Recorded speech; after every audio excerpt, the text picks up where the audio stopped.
Umakyat na ako. Dito na tayo sa Bukana.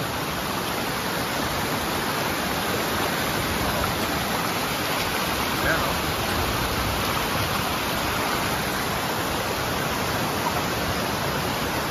Galing sa bundok yan.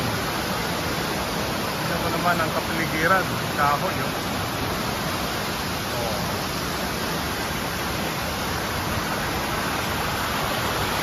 Diba?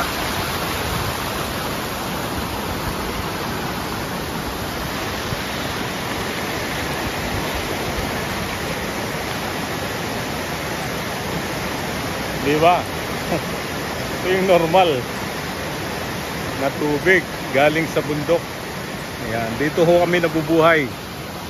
Ito po yung aming talagang nilakihang bukid. Pwedeng maligo. Walang bayad.